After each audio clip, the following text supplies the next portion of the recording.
The Orpington Cricket Cast is sponsored by Chelsfield Electrical, the Chelsfield Pub, Cook and Matthews Sport, Gaztech, J&K Coach Tours, Langford Printers and Language Link UK Limited. Thank you very much for your continued support.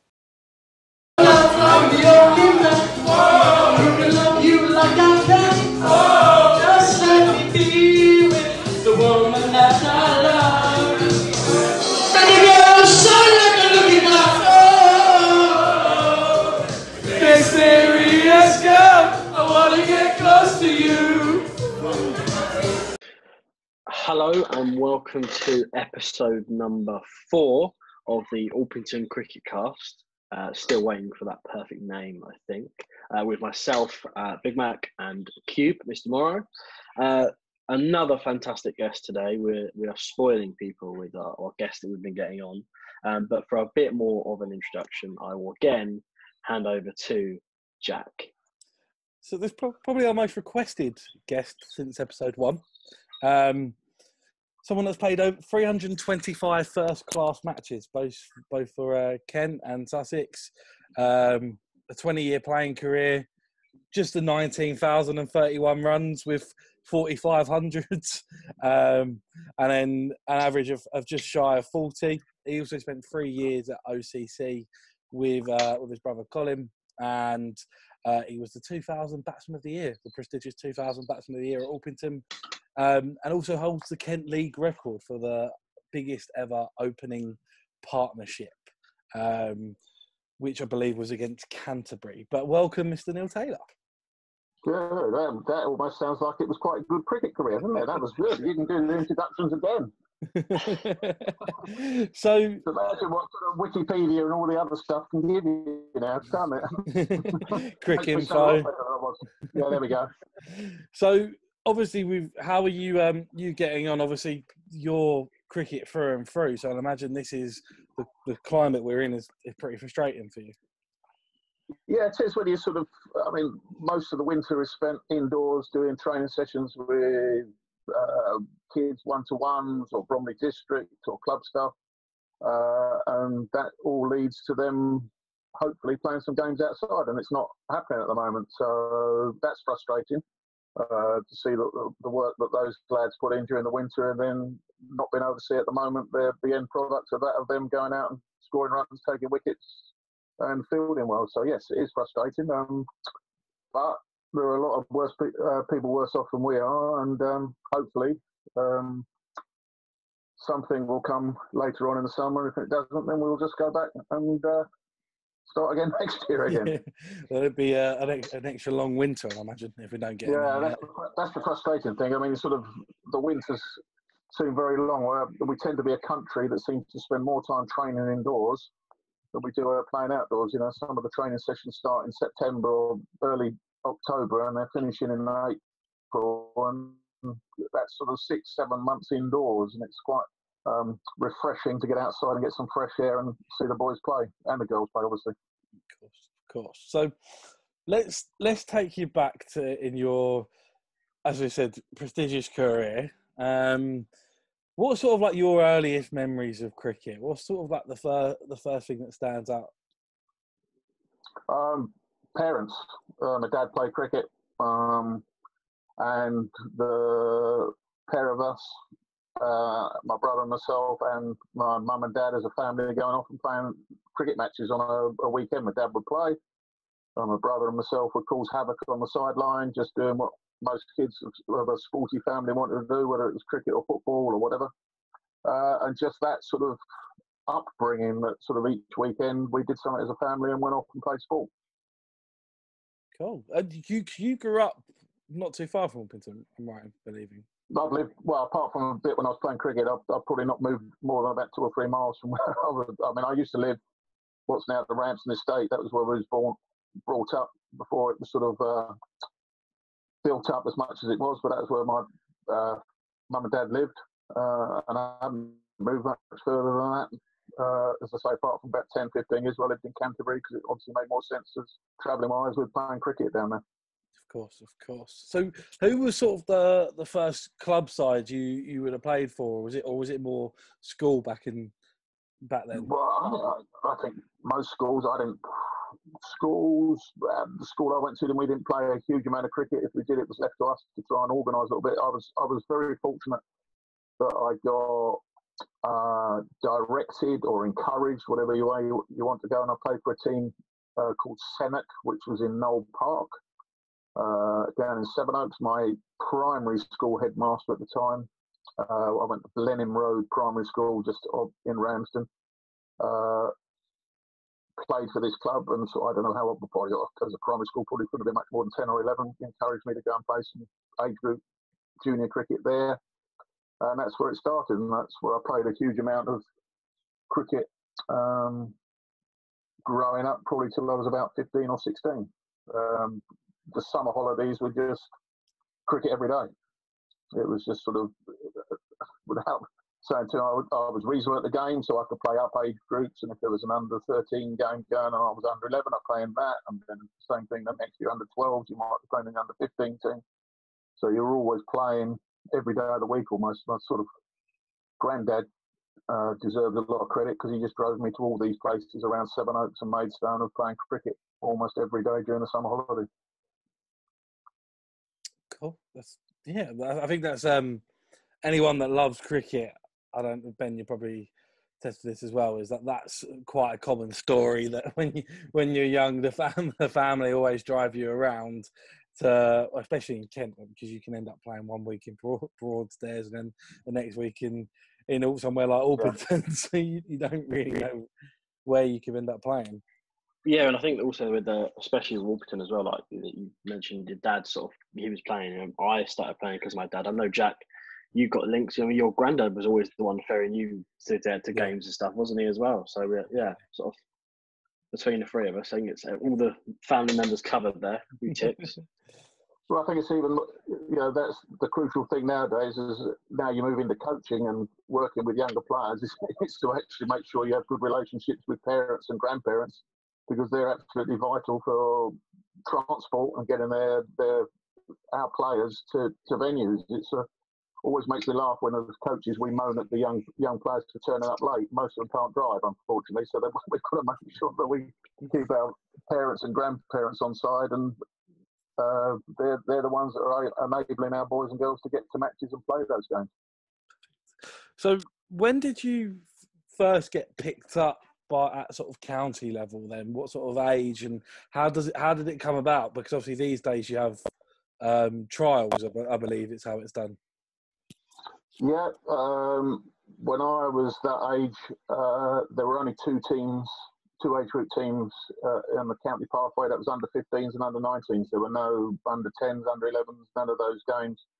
You played for the under 15s, and then the following year, I think there was an under 16, but they only played probably 2 or 3 games, or under 19s. That was the only levels of cricket that you played at.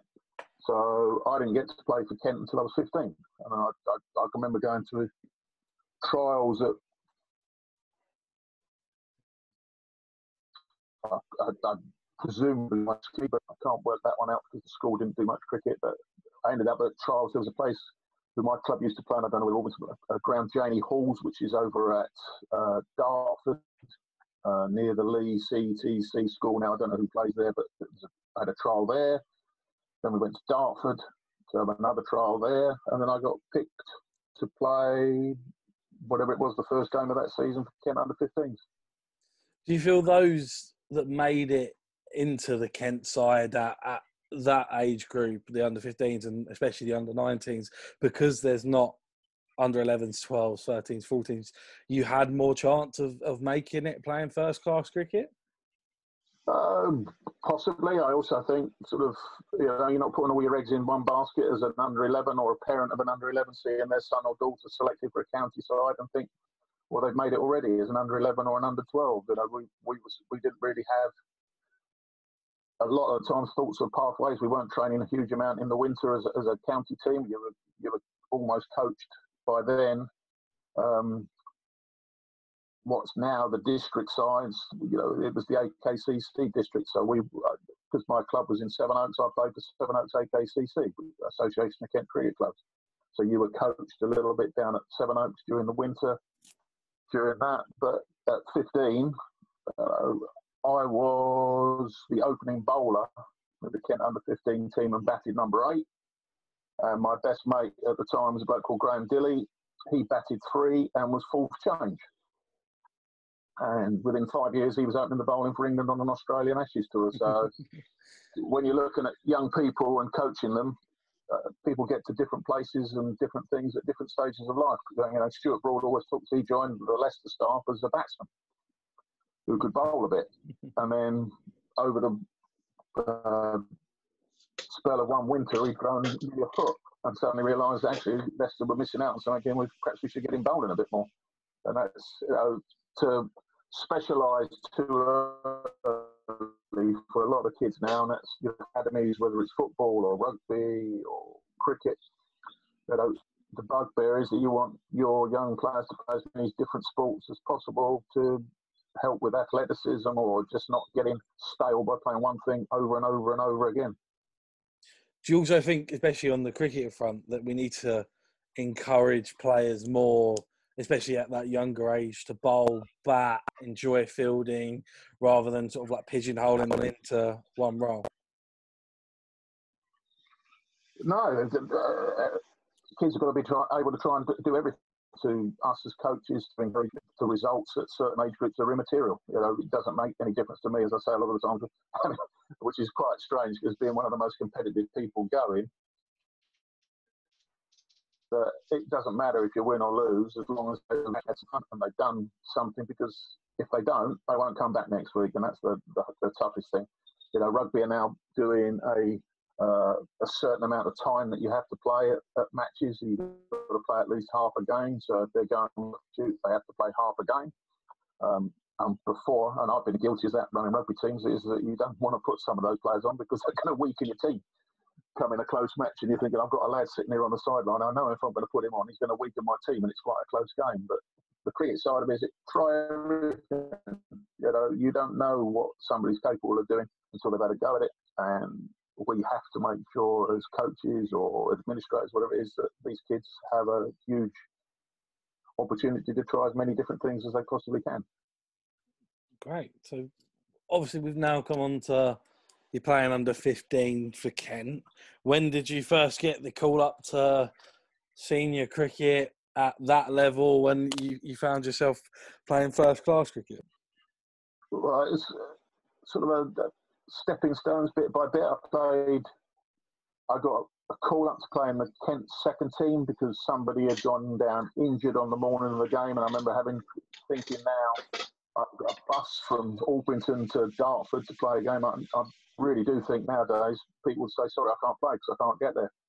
But, you know, I'll get a phone call at 10:30 to say, oh, the game's starting in a bit. Could you get to Dartford? And I'm on the 477 bus to Dartford with my cricket kit. No mobile phones, not let them there when I'm there, so I've got to walk up Dartford Hill. But you did it because you wanted to play. And I played in the second team, batted number 11, got 1, not out, got promoted in the second innings to number 6 or 7, got 40 not out, in a 120-run partnership with another guy called Jim Howgigo who played for Folkestone, and we won the game. So a reasonably positive introduction into second even cricket, but I think probably because you weren't aware of what was going on, you didn't really think of any consequences. You just went out and played. From there, more second team games, playing under 19 county stuff. Eventually got selected for England under 19 school team. We went to India for 6 weeks. The following summer, playing for what would now be England Lions, England under 19s, for the summer against the West Indies. Reasonable performances. Again, more reasonable performances in the second team. And then an opportunity to join the staff, I think, for about the princely sum of about £1,000 for the summer. How times have changed. Yeah, well, you weren't doing it for money at that stage, but you know, at that stage, we were still living at home. There wasn't huge amounts of outgoings, and you wanted to play. You know, I know it sounds daft. Money was secondary, but you wanted to play cricket, and you were hoping that if you did it well, it would lead to the next level, and further on up the tree. So you said England the under 19 school team there. So obviously India and West Indies, so they're two like ideal tours for any youngster wanting to play cricket. Any sort of famous names on those tours with you, or any like it played for or against? The only one the couple that stick out, the India tour was Mohammed Azharuddin played against us, but he didn't play for India. He was about 14, I think, when we were going there, but he was playing for his South Zone or someone like that. So he was probably the standout player that would come through in later years.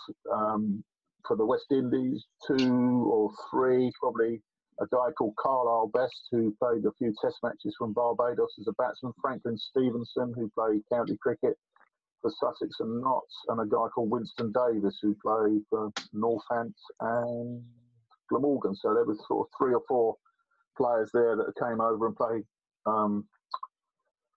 county cricket, but obviously I think Azharuddin was probably the most famous of all for some good reasons and some not so good reasons. As an outstanding batsman, but then got caught a bit like Hansi Cronje with the old leather jacket brigade. So there's some great stuff there. I suppose Big Mac, have you got anything to add on sort of the build up from youngsters or anything like that? No, I mean it's obviously I'm not maybe the best sort of person to talk about what it's like now, because I've never been good enough. There was a school team that I played at, and I wasn't good enough to get in that. My literal career couldn't be any different. There were people at my level who went off to do some age group stuff, but now it just seems there's so much district, so many different age groups. There's more opportunity than ever to get involved in a different level, and I think just different like qualities of cricket, which is good in some ways, but sometimes I think there's a lot, and I think some kids sometimes seem to blow out a little bit too young, because there's just so many different, they might have cricket coaching here, and then they'll do district, then if they're that good they might do county, and sometimes they can lose maybe the association to a club because they're playing so much non-club cricket that it can wane a bit. But obviously the quality of the coaching at those places is superior. I mean, we have Brian, who does a phenomenal job. You say it's better, it should be better, but a lot of clubs are very lucky to have really good, well-meaning people who are doing their work. As you say, Brian Lane, who does the job fantastically, people like Woozy beforehand, and various people that were doing the work there. You can have Robbo come in and help and do bits of coaching. Orpington are really fortunate in the sense that they've got a great link, I think, with St Olave's, with Andy Kenwood and the boys that come from St Olave's, and the Asian connection as well, especially from St Olave's. There's 4 or 5 boys that come for A group coaching and one-to-one coaching that are really good. But it's also managing the expectations of players and parents in those teams. So there is only a small percentage, a minute, small percentage of these guys who go on to the top level, and it's managing that. And at the end of it, for us as coaches, whether it's at school or district, to make sure that the kids have a positive experience and they want to play the game. And even if they don't end up playing the game, it might be that somebody who's involved in the county age group stuff, who suddenly becomes a really successful businessman, wants to sponsor because he really enjoyed his time in the Kent age group teams. So it's a sort of the long game in that sense, that you don't want to be making someone's life a misery because they're not quite good enough. It's still a positive experience, because you don't know in 10 years' time, when he's made £1 million, that he might like to put some back into Orpington Cricket Club, Bromley Cricket Club, or the Kent system. If there is anyone listening that has £1 million and would like to put some of that towards Orpington Cricket Club, please get in touch. But moving on to the actual first class career, then, from speaking to those that played with you and that know you pretty well, that they say you're pretty modest about it, but 4,500 is a lot. Nearly 20,000 runs is a lot. Let's talk about some of your first class highlights. What are some of the key performances that stand out for you, or key games that you've played, or even players you've played against? I was fortunate that my first my debut for Kent was against Sri Lanka, and I scored 100 in my first ever game. So that was a really a positive thing, to sort of, a bit like sort of probably a golfer playing your first tournament and winning it and taking all the pressure off, or they might add pressure because people expect it. I scored 100 in that game and I didn't play another game all season. So that was the sort of benchmark of where Kent were at that stage with the players they had, and they were able to dip me into a tourist game and play. And eventually, the sort of over 2 or 3 years, you played more and more games, half a season here, half a season there. It was different because you were playing 24 matches, 26 matches, first-class matches. There was no promotion, there was no relegation. So Kent weren't doing particularly well come August. It was an opportunity for the coaches or the captain to say, right, we've got 3 or 4 youngsters, let's give them a run of 5 or 6 games, play them, not have to sort of go, well, we'll play them one game, they failed and put them out the team you could play. And you were going to get a little bit of an opportunity to show what you could do or what you couldn't do. So that was slightly different in that sense, that you weren't under pressure, although the most pressure that anyone puts on themselves is themselves. So, and eventually then into sort of my debut season of playing full time was 1982, and I probably scored 500 or 600 in about the first month. I got 300s in, or at least a couple of hundreds. I remember in one-day cricket in the old Benson Hedges, I think I won 3 man of the match awards in the first 3 games I played, and it just sort of went from there. So bits like that, I was really lucky. I got runs to start with. And was able to be then part of a team which, when you're growing up and watching TV or occasionally going to watch matches, you were sitting in the changing room with Alan Knott and Derek Underwood. And as a youngster sort of there, you're sort of thinking, right, hang on, I'm not sure I should be in the same changing room as these two. And then you've got Astor Pigbole on the other side, or Bob Warmer on another side, or John Shepherd on another side. So there was a huge amount of knowledge in the changing room that as a young player, you'd have been an idiot not to listen to these guys. Of course. So have you got any sort of like standout knocks that obviously the first 100 probably going to stay with you, like I'd imagine when I score 100, Ben, that it will stay with me. But I was going to say that. I was going to respect, Yeah, I've choked a couple of times. It's fine. We can talk about it. But when I suppose your first 100 stays with you, and probably the most special. But is there any like ones where you were one of those days where you just saw the ball like a beach ball and everything you touched turned to gold? Or I think sort of the one that probably sticks in my mind more than most is I got 100 against the West Indies in a tour match. And it was my birthday. The day I got the runs, and my daughter shares the same birthday. My mum and dad were there, which was normally the kiss of death if they ever turned up to watch me play a county game. And we'd had a few drinks the night before as well, because I think Mark Benson had a benefit sort of Caribbean evening with the West Indies guys, and they were so not necessarily feeling 100% the following day. But I think we were 230 all out, and I was 140 not out the whole lot. So that was special. Things that, and my brother was there on one of these ones where Viv Richards just said to me, that was a brilliant innings, well played. And you just sort of think, well, if someone like that says that to you, you sort of listen to that and you think, right, okay, yeah, I might have done something quite reasonably decent today, when someone of that quality is that polite to you and tells you that he thought you had a good game today. What was the bowling attack like in that team? You could say it was probably half of it. I mean, the difference is now, I'm sure a lot of your younger members and younger players look at the West Indies now and they don't realise the quality that some of those guys were. I mean, look, the West Indies team, I'll go to the bowlers in a bit, but they had sort of a bloke called Phil Simmons and Desmond Haynes open the batting.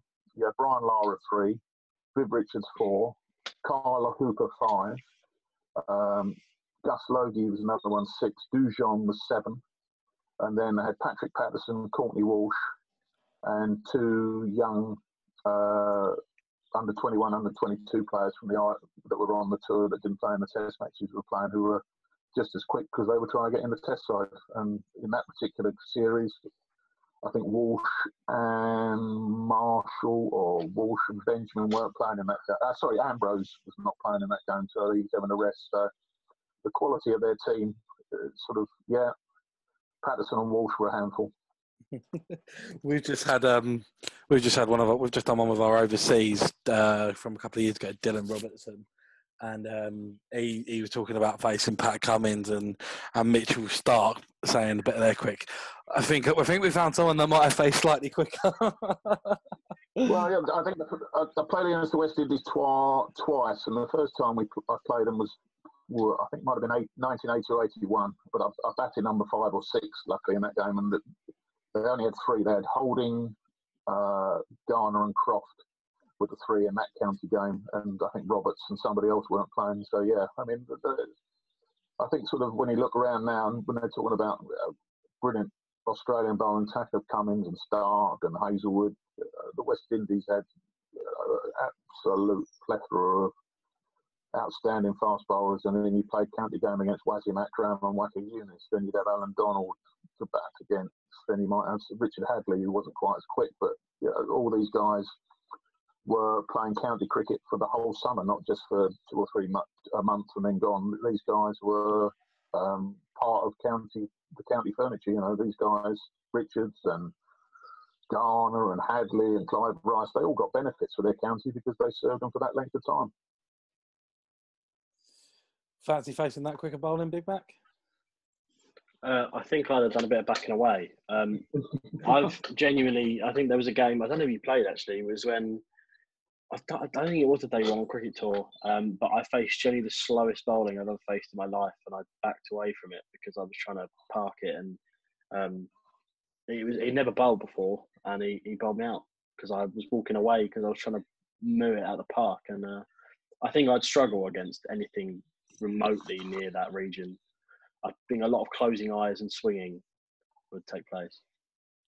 Well, put it in perspective, when I started playing my first 2 or 3 years on the county cricket, there was no helmets. So you were playing county matches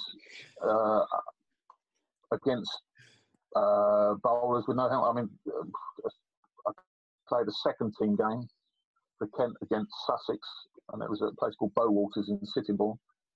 And Sussex had Garth Aroo and Javed Miandad playing in their second team because they'd already had 2 people playing in their first team, and Garth Aroo had just come back from World Series cricket. The Packer series was timed as the fastest bowler in that series, and you're sitting there with your Kent Scores cap on batting against him. I don't envy that. I do have to say, I get a little bit scared when the bowling machine goes plus 80. But I think the only thing with the bowling machine is you know where it's going. Yeah, exactly. When it's pointing downwards, you know you got the time. Yeah, you can trust, but at least you know it's going to be short. You get the trust as long as you can trust the person feeding it. If you're facing those guys, you don't know whether one's going to be at your toes, one's going to be your nose, and you've got a pretty short period of time to be able to deal with that. So when you watch the players, I think, sort of in that middle bit against the West Indies, the top players of Gooch and Robin Smith and Alan Lamb, Alex Stewart, how they scored runs against the West Indies when they had 4 all day long, not just 2. Yeah. You know, you see off Marshall and Garner, and suddenly you've got Holding and Roberts bowling to you as the spinners coming on as the next 2. Do you think that the closest to that type of bowling these days is someone like Jofra Archer? Like, from an England point of view, we've been a while since we've had anyone sort of that quick. I mean, you know, and the thing is with Jofra is that, unfortunately for him, you know, the West Indies had 4. So when you look at their records of, you know, you're looking at Jimmy Anderson or Stuart Broad taking 600-700 wickets. You know, the West Indies had 4 of those guys, so you know, they weren't getting 5 and 6 fers because they'd get 2 and 3 fers each time because, you know, they might get 4 in the first innings and then somebody else will get wickets in the second innings. So they weren't picking up piles of wickets. And you look at all those guys of Marshall, Holding, Roberts, they're all on 250 plus wickets. Put them together, you know, it was a phenomenal number of wickets, and they were able to rest, you know, Jofra every time in the summer when you watched Joe Root need the wicket. He gave the ball to Jofra, and you know, at the end of it, that's only sustainable for a period of time before the bloke's going to go bust. There was that innings, wasn't it? I think it was at Old Trafford. I think which would have been the 3rd test. I think we gave it. He opened the bowling, and it was at like 82, 83 mile an hour, and everyone was just like, we've cooked him. He's done. Yeah, and these guys are special commodities. You need them to be able to perform. And he's a young guy. And you watch him hitting people. That was a regular occurrence in the 80s with the West Indies farm. People being hit, not just sort of getting out of the way of it or ducking into it. People were being hit. When you watch Labuschagne or Steve Smith getting hit, they were hit before they moved. They didn't really get into a position to either get to play or get out of the way. They were the pace of the ball and the line of the ball just made it so impossible for them to do anything with the ball hit them, and that's what pace does.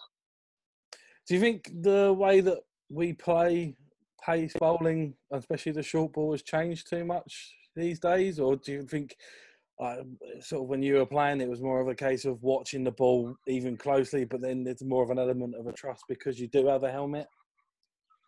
I think people played against fast bowling more. I mean, each county that you would have played against had an overseas fast bowler. That was just the nature of it. If they had an overseas fast bowler, they might have an overseas. I was going back there again, the sort of county sides. Somerset would have had Richards and Garner playing from. Hampshire have got Marshall and Greenwich playing for them. Notts have got Hadley and Rice playing for them. Lancashire had Holding or Croft. Surrey had Sylvester Clark. Middlesex had Wayne Daniel.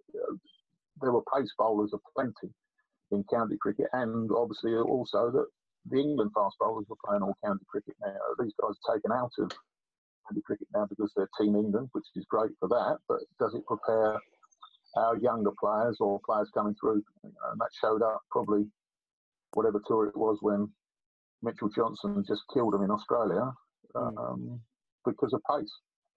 How many of those players, even Joe Root or Trott at that particular time, or even Alistair Cook, how many of those guys has he really faced at that pace on a consistent basis? How do you think England prepare them for the next Ashes tour, which will obviously be down under?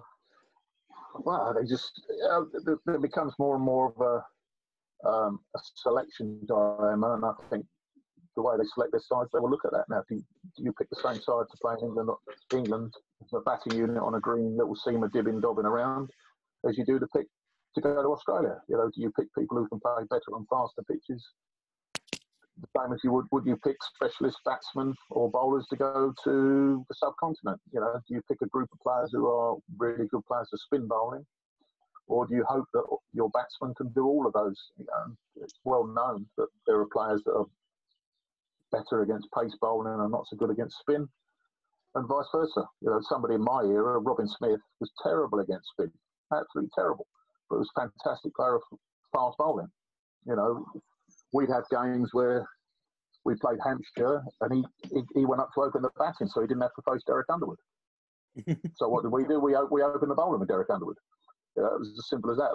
He's trying to get out of the way of playing spin, and hopefully he's got a few runs by the time Deadly came on. But we just opened the bowling with Deadly, and he was, sitting duck before he'd even started. So how do they do that?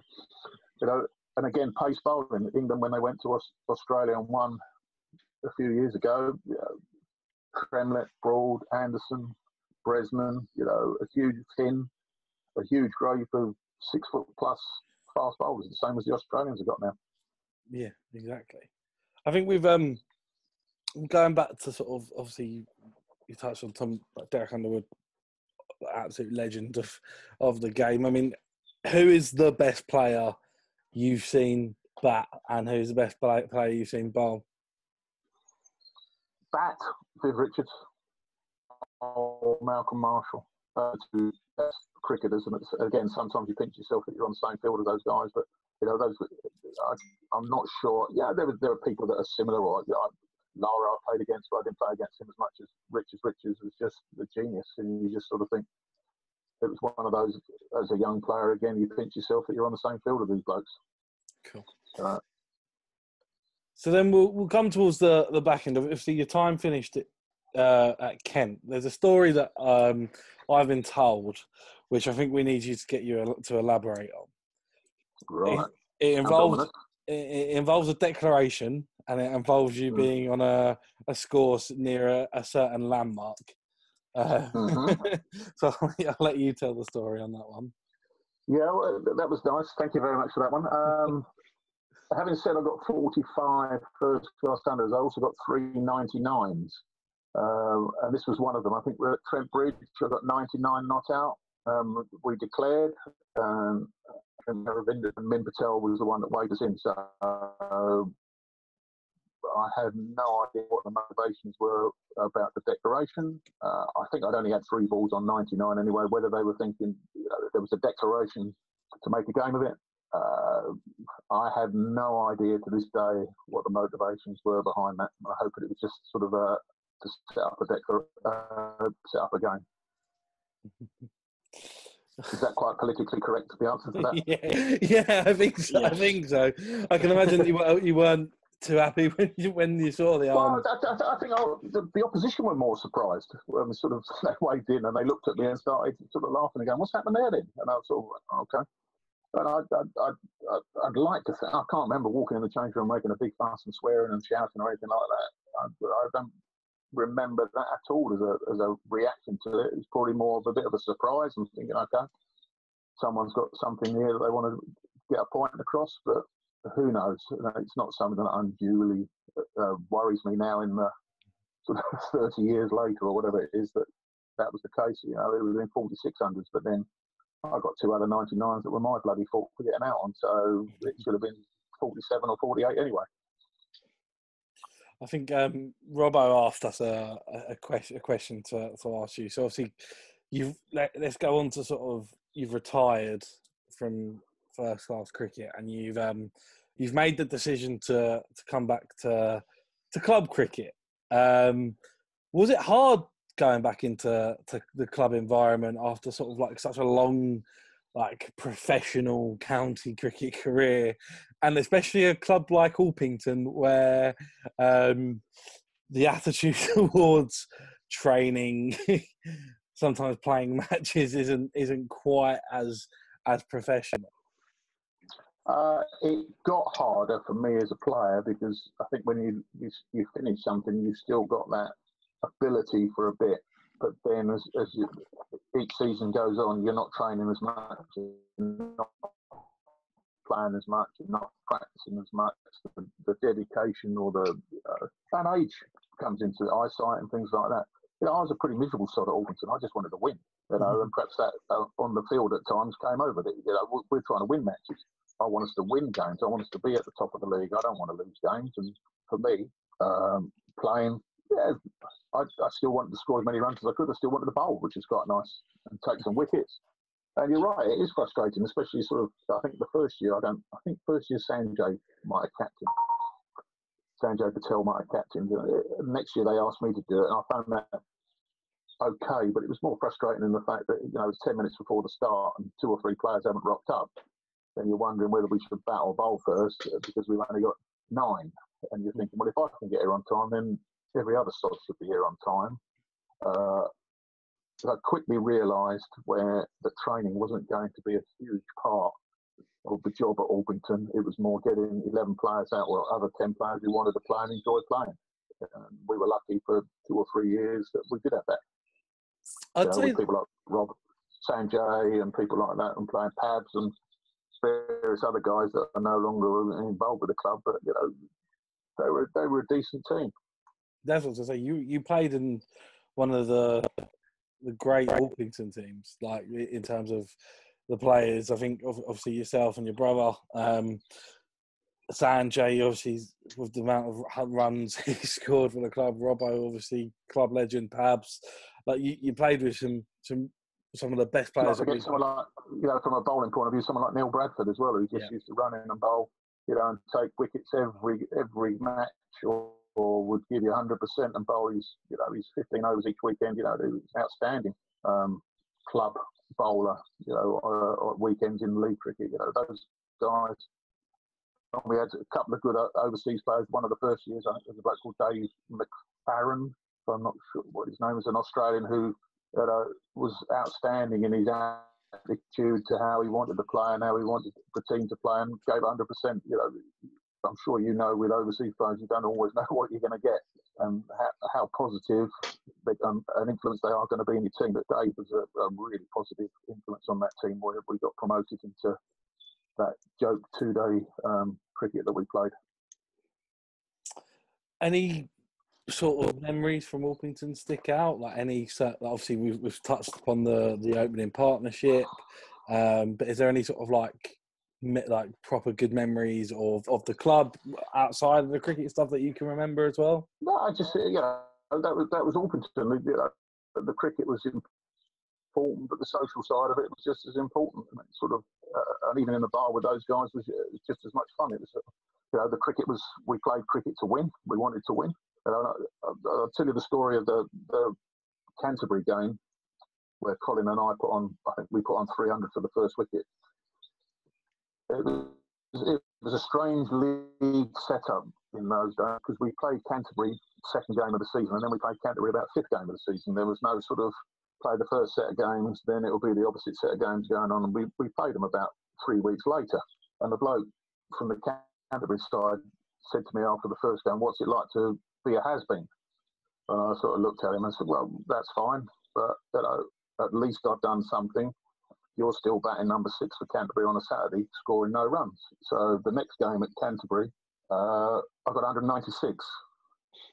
And just looked around and said, "That's not bad for a has-been." I said, I've just hit the ball wherever I wanted to all day. My brother, and he'll back me up, was astounded because there were just bits in the middle of the oval where he said, "Where are you going to hit this ball?" I said, "Well, you choose where I should hit next ball." And he said, "Well, hit it over there." And next ball I hit it for 4 in the place he chose it. So it was one of those days where, I was having a bit of fun. He was reasonably impressed because he hadn't seen his brother practice close up doing what he does reasonably well. And I was shutting up some big mouth from Canterbury who was pretty average. Colin, do you could do that, Jack? What, hit the ball where I want it? If I told you where to put it, where can you get it? 1 in 6, maybe. I reckon I'd be fine as long as every single suggestion was over cow corner. I'd be all right. Well, it was good fun because I batted a lot towards the end of my career with Carl Hooper, who's Kent overseas player. And I remember him on one particular game at Maidstone against Yorkshire. He just kept playing the late cut finer and finer and finer. And the Yorkshire captain kept moving the fielder finer, finer and finer until Carl got him really fine. And then he just whacked it back to where the bloke had started off. And then we'd start again. And it was one of those where sort of I'd had a left arm spinner at Canterbury and he started with a deep cover. So I hit it over extra cover, so they moved him a bit straighter. So then I hit it over long off, and they moved him a bit straighter. And then I hit back square cover. So it was sort of 3 balls in a row. And then the bowler would say, "What are we going to do?" I said, "Well, should we start again? Move him back to where he was, and we'll try it again. We'll have another go." So yeah, I was fortunate. It was a good day. It was a good day to share it with my brother and get. If you think Sanjay was the outstanding player of his era at Orpington, he got about 3 overs to bat in that day. I think we were 300 or 200, 300 for the first wicket, and he got about 2 overs to bat at the end of the inning. I'll talk about Carl Hooper then. Is he the best overseas Kent have had, or is that Aravinda de Silva? Or Kent have had some pretty good ones. Yeah, well, Aravinda was only there half a season or 3/4 of the season, and he was brilliant, outstanding. For longevity, Carl Hooper was everything you want as an overseas player in all formats. He scored runs in county games, he could bowl you off spin. He was a fantastic player in one-day cricket. He was a brilliant fielder, catch every. So for me, he would be the best overseas player I played with at Kent from a batting point of view. The best overseas player I played with is from the bowling point of view was Terry Alderman. Terry Alderman got 175 wickets, I think, in 2 seasons for Kent. In 84 and 86, he didn't play for us in 85 because he was on the Ashes tour. And he didn't get retained in 87 because they wanted somebody else because they thought he might be better. And this guy's taken 170 wickets in 2 seasons. And the first year, he got 96 wickets and missed 6 matches because he missed the first 3 games because he was in the West Indies on tour, and he missed the last 3 games because he was injured. So he was the best overseas bowler for me that's played for Kent, and Carl Hooper will be the best overseas cricketer, batsman, spin bowler, or a package. I beggars belief what he would be worth now, or would have been worth when T20 cricket and IPL cricket came along. What his value would have been as a international cricketer, being able to play at that level. In terms of another, well, actually going back to another question that we have then. So Watsy, obviously, I know you know Mr. Watts very well. Yeah, Watsy. Do you think you should have played for England? He asks. Me, that's nice of Watsy. See, he owes me because I gave his first team debut when he was about 12. I think he managed to get a sneaky side in as a dodgy off spinner into the first team. There were better players than me. There's possibilities when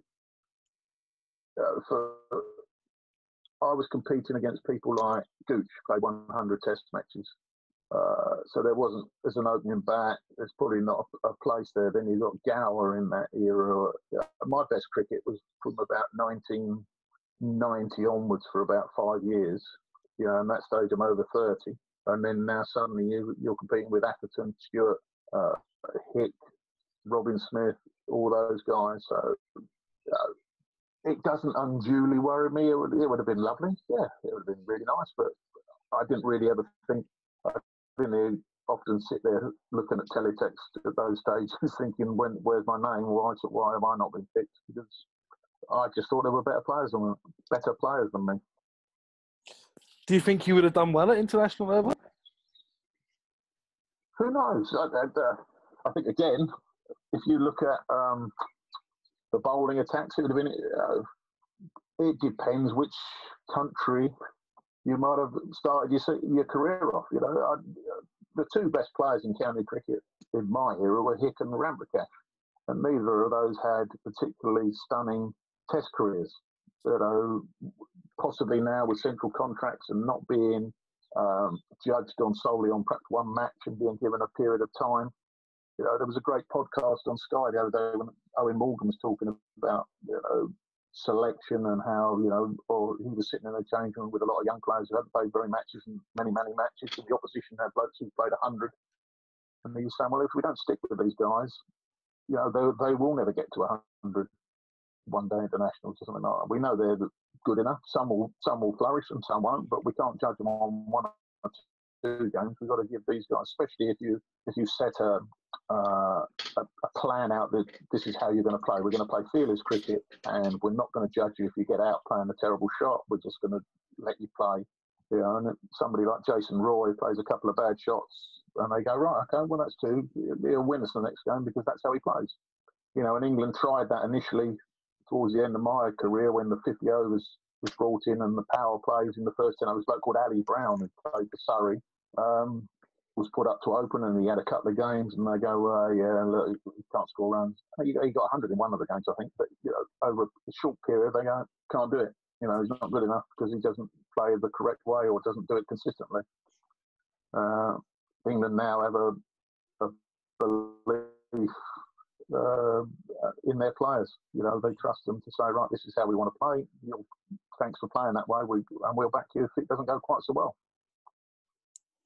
So after your OCC days, and so obviously you had 3 very good years, as we said. I think Colin won Batsman of the Year in '99, just beating you to it, and then you won it in 2000. You went into coaching. Did you go into coaching while you were still at Orpington, or is that after? I'd always done coaching. For a long time, when I was playing county cricket, from an early age, I went to South Africa probably 5 or 6 winters in a row from early 80s, and I was coaching school teams there, sent to places like Soweto and Lenasia, which is the Indian township, coached there. So I'd done a lot of the coaching qualifications quite early because I realised that was quite an important thing to do. So the coaching while you're playing, obviously not quite so much because I was doing my work in the winter abroad doing some coaching, but during the summer you don't have the time, you're just focused on yourself and your team. But once I've finished, you get asked to do a bit more as you stop playing.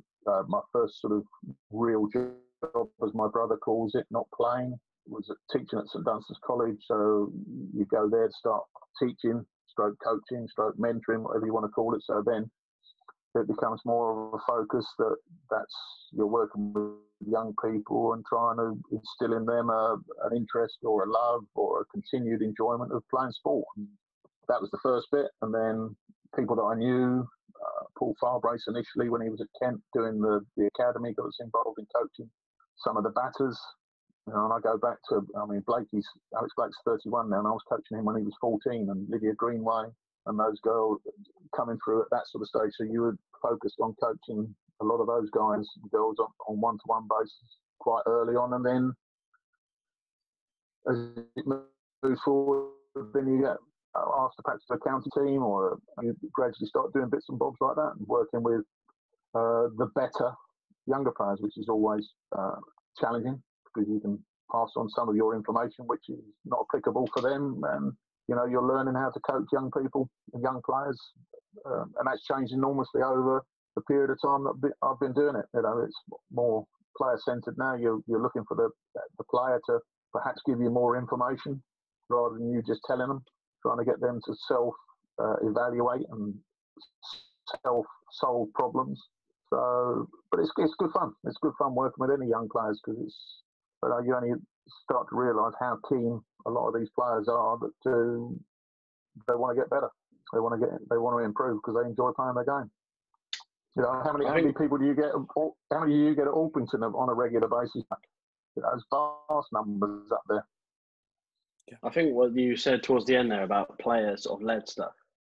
I think in the World Cup and even before in the Ashes as well, two players that sort of spring to mind is Steve Smith and Bumrah. Both of them have the most unorthodox styles of batting and bowling, who maybe in a previous era would have had that coached out of them, said no, not like that, you do it this way, like this. But they've both flourished, become arguably the best one-day bowler around and very good test bowler and the best test batsman currently from having they'll weird... They'll throw that back at you and say, what's orthodox? You know, what's orthodox? Yeah. You know, I think the phrase that comes out is what's effective.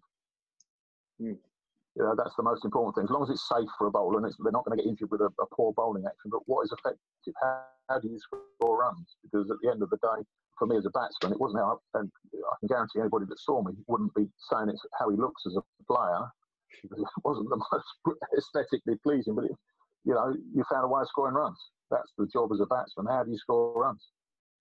Same as a bowler. How do you take wickets? Or, and as you say, Steve Smith, you've had people before when you've had Tony Gregg with his backlift standing up when I was starting playing, and people with different stances, different things. Chanderpaul, stand how he stands, but it doesn't look orthodox. But for them, when they actually get to doing what they need to do, hitting the ball underneath their eyes, playing late, doing this, that, and that, have a solid base to play from, they do all those things.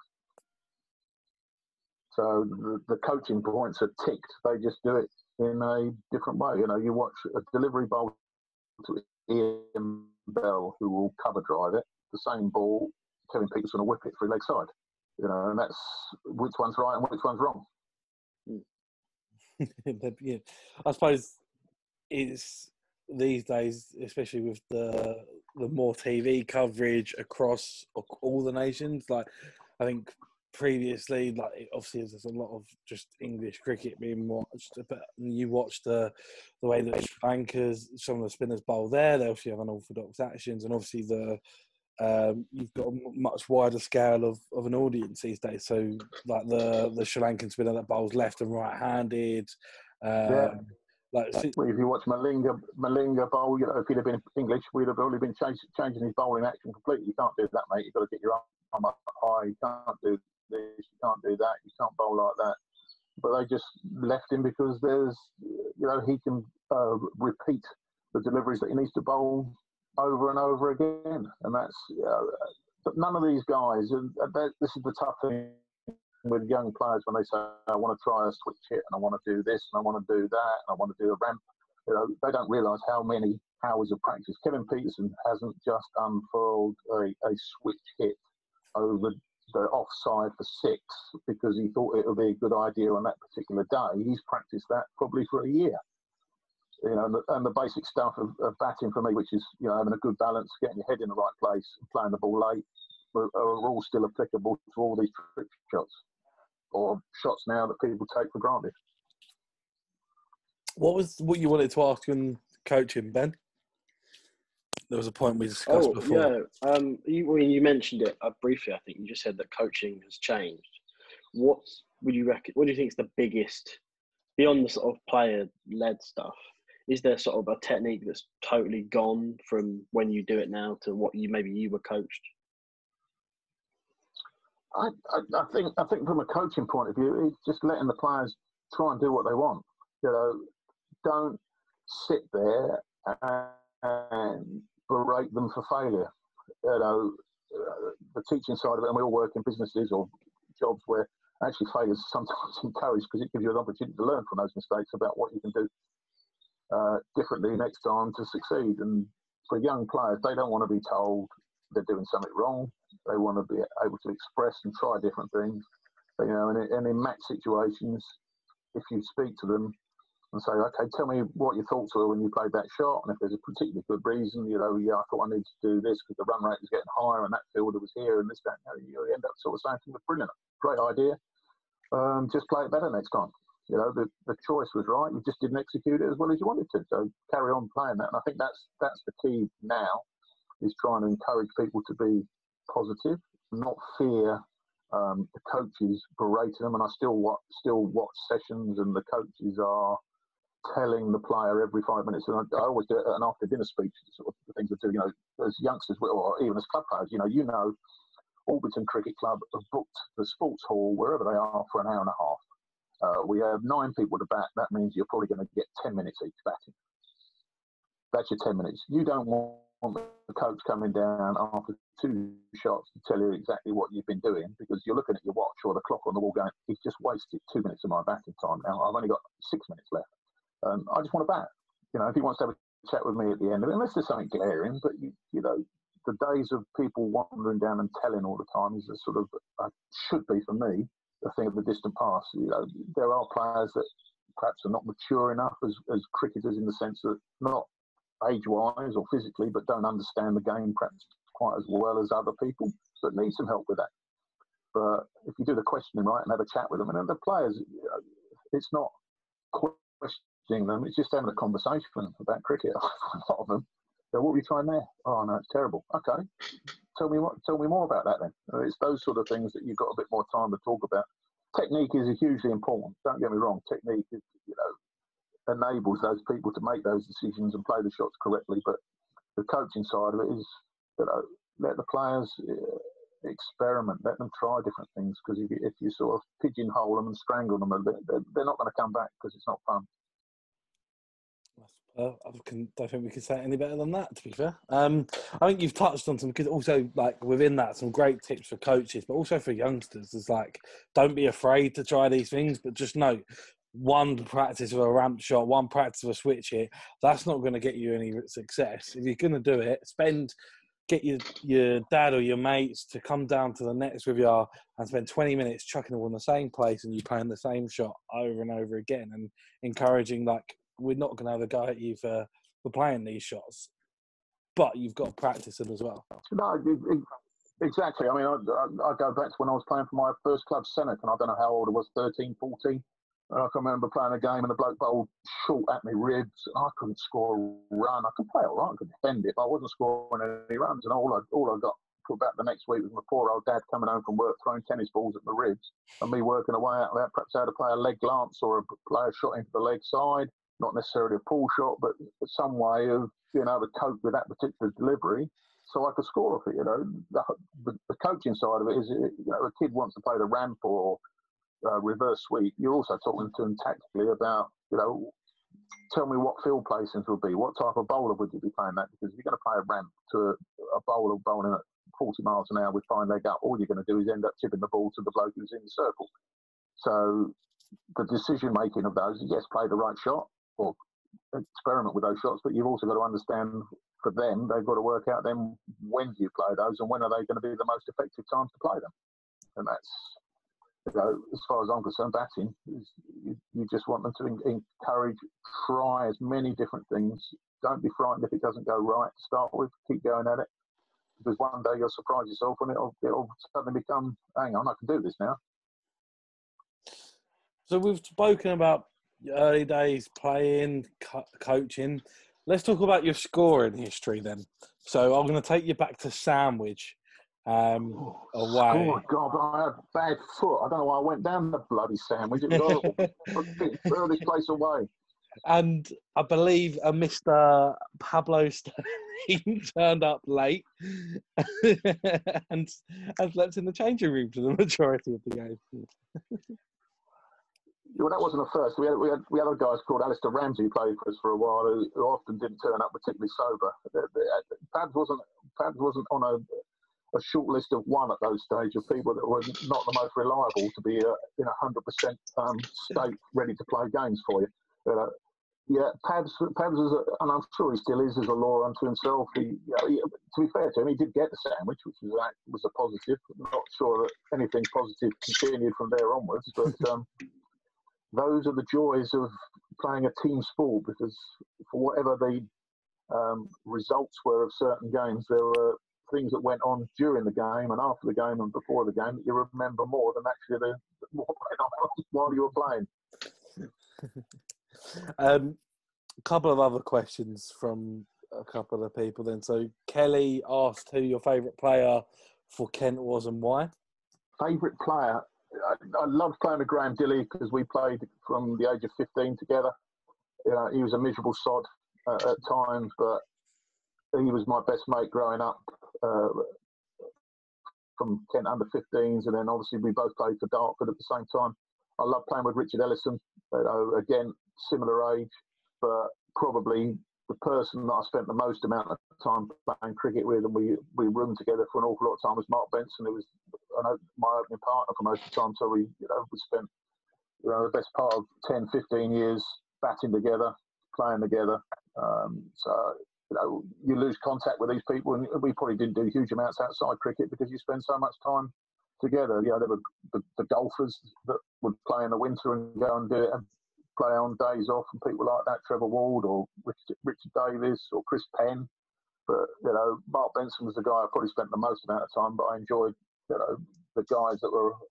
We were lucky at Kent at that stage. We had a lot of good young players all of the same age that all grew up together.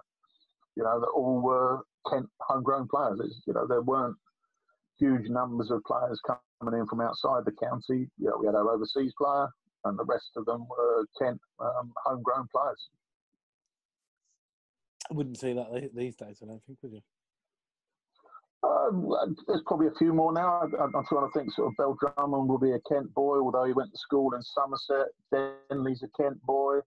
Billings is a Kent boy. Zach Crawley. Blakey, obviously. Zach Crawley's so you've got. I think the bowlers probably are not huge numbers of bowlers, but my era was Benson, Kent boy, me, Tabaret, Kent boy, Cowdrey's Kent boys, Marsh, Kent boy, Alan Eggleston, Kent boy. Then you went down to sort of McCaig and Headley, who both came from one from Australia, one from another county. But you had Derek Underwood, Richard Davis, Potter. Simon Hinks, who was playing at that stage as well. Lots of players that have come through the system that were given an opportunity perhaps nowadays because of the results and the instant results, is that the counties are signing players from other counties, players that haven't succeeded at another county are being signed on because they're trying to find a way for success. Kent focuses, when you look at it, is they've got a number one focus. I would have thought every year is to get to finals day for T20. That's how much cricket's changed. I would have suggest every county's first target is to get there for financial reasons. And if you're in Division 1 of the county championship, is to stay in Division 1 of the county championship. Those would be the two. And it was an interesting conversation we had a couple of years ago with Matt Walker saying, okay, what would be a successful season? Winning the T20 and being relegated out of the county championship Division 1, would you say that was a successful season? And of course, he said no because he doesn't want to. But some counties will say, yeah, that's successful. You know, where's the money come from? A successful T20 campaign. Do you think you would have been any good at the 2020 stuff? My record would suggest no, but you know, if you're brought up with it, it's a different mindset, isn't it? It's sort of, you know, if you're playing that sort of cricket and you want to be involved in that, I mean, like most sportsmen, most cricketers or most sportsmen, they want to be playing in the big games. They want to be playing when there's a crowd there, when it means something, and when there's a bit of an edge, rather than a county championship game where in the middle of August when no one's there, you want to play in semi-finals or finals when the ground's full.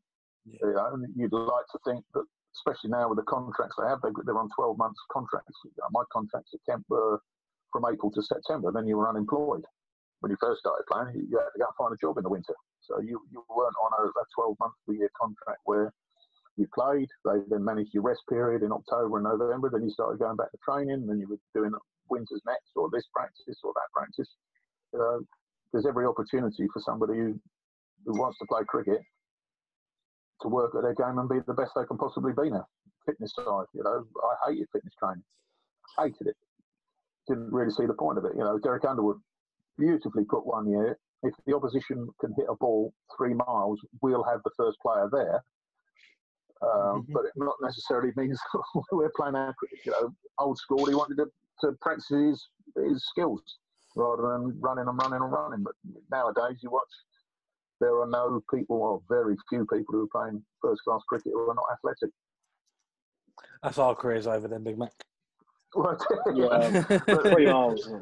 But that goes back to that. But that goes back to that bit about, you know, kids trying as many different sports as they possibly can before they start to specialise. You know, I've got parents now who are going, oh, he's got to play hockey for the school. Is that any good? And I'm going, yeah, it's brilliant. Because Owen Morgan used to play those sort of games, and look how he can manipulate the ball with reverse sweeps and various things because he's got the wrists and the hands to be able to play those shots. All those sort of things have got to be better. He's another great example. It's just, you know, playing different things. You know, and young players, if you specialise too early, the love of it goes very quickly. I think, you know, you only have to look probably at female tennis players in the sort of 80s who are, you know, these tennis academies in America from the age of 6. You know, suddenly they're 18 or 19 and they've given the game up because they played it for 12 years. Where you start at 16 or become good at 16, you've got, you know, you'll play to your 30 and then enjoy it a lot more. Yeah. So something we do on the Orpington Cricket Cast is we do a 1 to 11, and we usually pick it on a topic around our guest. But I think for someone like yourself, I think it's pretty easy to pick your 1 to 11 of players that you've actually played with and against. So have you got a 1 to 11 prepared, or is it? Yes, of course. You know, like any good coach, right, there's preparation that goes. Seemingly, you don't think this is all just thrown together, is it? You know, there's some background work. I'm sure you've done the same, sort of some background work here. Not all just chucked together. No, I sat down. Yeah, there we go. Bits of paper, not quite as big as your pad. No. But batting order. And I've included the odd player that who's a Kent player, but Graham Gooch, 100 Test matches. You know, wouldn't have been. When he started his career, somebody you looked at, you know, phenomenal. Mark Benson, I'll put him as the opener, and I'll put from somebody outside the camp, Alex Stewart. I think when he opened the batting regularly, I played against Atherton and a little bit, but not as much as probably Alex Stewart. Viv Richards 3, Carl Hooper 4 with / Brian Lara because he was somebody that I played against. Alan Balder, number 5, he played for Essex and scored. It was one of those actually where we had the best seat in the ground, and actually you were watching the bloke bat, hoping he didn't get out because it was so good to watch. That sounds awful when you're watching someone in the opposition. Robin Smith would be somebody else there. Both of them at number 6. Fantastic player, fantastic individual. If you want stories off the field and things like that, but you know, when who am I? Neil Taylor from Orpington, and I'm sitting in the change room, and you meet people like Botham, who happens to have his mate in the change room, Eric Clapton. And he's sitting in the change room with Eric Clapton playing the guitar, because that's who Botham was meeting, you know. And the next bloke, wicketkeeper Alan Knott, he's sitting in the change room at Canterbury with Mick Jagger. And you're sitting on the other side of the change room, and there's Mick Jagger. Then you're not sure whether he's drugged up to the eyeballs or whether he's got jet lag. I wasn't sure which one it was. I probably think it was the first one while he was watching the cricket. But you know, you got Mick Jagger sitting in the change room, and the best English wicketkeeper besides not Jack Russell. Pain in the arse, but brilliant. Watch the video of him standing up to the quick bowlers on this going around. Did you see the one he took down the leg side one-handed? Yeah, that's ridiculous, isn't it? Yeah, we played against. I played against him when I was at Sussex, and he was playing for Gloucester, obviously. And they spent the whole of the morning session, and he didn't stop speaking. And it was honestly, it gave me a headache because the spinners were bowling, and you just kept listening to this noise behind you, and it didn't stop. And it went off for lunch, and in those days, I had a cup of tea and a smoke. Came back out, and the afternoons when we said, right, we've made noise all morning, we're going to be silent this afternoon. And I turned around and said, oh, thank you ever so much. That's really nice that we can have some. But he was just such a good wicketkeeper. Spinner that I probably played, Mushtaq Ahmed. Leg spin, didn't have a clue which way it was going. He chucked these balls down, and it was a nightmare to decide where it was going to go. The only time I had any success was when it was white ball cricket, and I could see the seam spinning, the black seam spinning on the white ball, so I knew which way it was spinning. The seam on the red ball I found incredibly hard. And the three seam bowlers, Wasim Akram, Malcolm Marshall, and Curtly Ambrose. Not bad bowling man up that one. So I've got both of them as full seamer there, so he's not got to bowl too much. And Mushtaq and Carl Hooper as spinners. So or Viv Richards to bowl a bit. No, those would be some. And there's so many people there that you've left off. And I'm sure when I finish this, I'll be thinking, oh, why didn't I put him in there? Why didn't I do that one? But those would be the guys that I played with and against during that period of time that were just streets ahead. Or I don't think many teams are beating that side. is the best way of putting it. On Botham, I'm desperate to ask this. Botham, Freddie, or Stokes? If you were to order them, it's got to be both. It's a bit.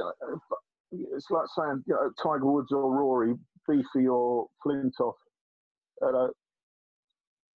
If you think what Tiger Woods and Beefy were doing off the field, their performances on the field were even better because of the lack of sleep they would have had, the amount of drink they would have consumed. So Freddie's performances only got better when he started to drink a bit less.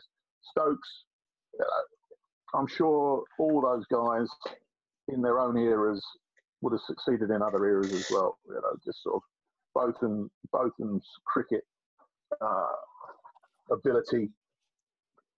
It was just somebody that you just looked up to. I mean, I was lucky enough. He said I didn't play for England, but I did 12th man in 2 Test matches, and I did one of them in '82 at the Oval. And I got to stay in the hotel the night before when we were going to field, and Botham was in the bar having a drink for every run he'd scored that day, and he got 208. And he was sort of drinking quite a lot in the bar in the middle of a Test match. It was a ridiculous game against him. Never spoken to him because you were in all of the bloke, and then sort of 2 days later you're in the change room, or the day later you're in the change room with him and Willis and Alan Lamb and people like that. And it was sort of, he was the best England cricketer. Yeah, Flintoff. But you know, how many Test hundreds did Flintoff get? Yeah, Stokes is going to be a freak, but well, he's a freak. Of course. So the last thing we have to cover really here then is so we have to do Big Mac's 1 to 11. Now, Big Mac, I'm presuming your 1 to 11 isn't going to be anywhere near that team, but I don't. No, you've kept the theme secret from me today, and I don't like this. So, do you want to go through what your theme is? So, yeah, this team doesn't quite have the same level of names. Equally, Neil, there may be a couple of names in here that you recognise. There's certainly, I would say, maybe 3. But what I'll do is, there were 2 caveats to my team. So it is 11 people. Neil, you are at number 1. So Neil Taylor. Jack, how many letters are in Neil Taylor? 4 in Neil and then T-A-Y-L. 10. 10, yeah. Brilliant, there we go, 10. So Neil Taylor plus 10 players whose first initial spells out Neil Taylor. But also, as a little caveat, because Neil, you are also not with us, I've also picked players who have played at the OCC recently, but have unfortunately moved on for a variety of reasons. So, this took a little while. I'm not going to lie. You've got an acronym Neil Taylor as the team. Okay, I see. Interesting. Acronym Neil Taylor. Right, so Neil Taylor, you're at number 1. And number 2 is Neil Campbell, which is a name, not really used. That's a lofty position for him, number 2. It is. So there's JL slotting in at 2. 3 was Ed Williamson, recent player, keeper. Oh, yes, I remember. 4, what was I? Ian Coleman, Woozy. Could have had Ian Ellis. Lots of people Ian there. Game. Could have had Ian Game. Yeah. I've got Lee Allison. Played 2 spells at the club he had. Managed to get captained by my dad in both spells, so unfortunate for him. Cool. I'll tell you a story about. Sorry, before you go on, Lee Allison was one of the best stories ever. That was. Who was he? Was his girlfriend Viking's daughter at one stage? Maybe. I remember Lee Allison. Definitely. I was having a beer with my brother a couple of years after we finished playing at Orpington in the daylight, as you would, and Robbo, Pads, somebody else said, "Oh, Lee Allison's having his engagement party in the function room next door. So come in and have a beer." So we went in and had the beer. About half an hour into it, Lee was having a fight with his father-in-law to be, and the police were called. That was an interesting engagement party, as my brother was being asked to leave by a policeman, and he said, "I'm only eating a chicken leg. It's not dangerous." He said, "I'll be all right. I'll leave, but let me just finish the chicken leg and I'll leave." But that was an interesting engagement party. But he got 9 for, I think, in one game for us. Yeah, it's on the record. Against Gravesend, I think it was. Against Gravesend, I think we were finished before tea had even been laid up. We got 9 for something, 20 odd or something. Good pick. Sorry to interrupt, but just no. That was a name for the past. Right, that's 5, and that's the end of Neil. So now we're on Taylor. So T, Tommy Mellish, who actually came back and played a 5th team game a couple of years back now. A lot of time, Tommy. I spent a lot of time playing with Tommy when he was younger. His granddad and Bobby, who I think was planning on coming back. So I'll do A again. Alex Graham. He left, abandoned me. I've mentioned that a few times. This is a third episode. Why? You've mentioned You're worried about why? I was worried about why.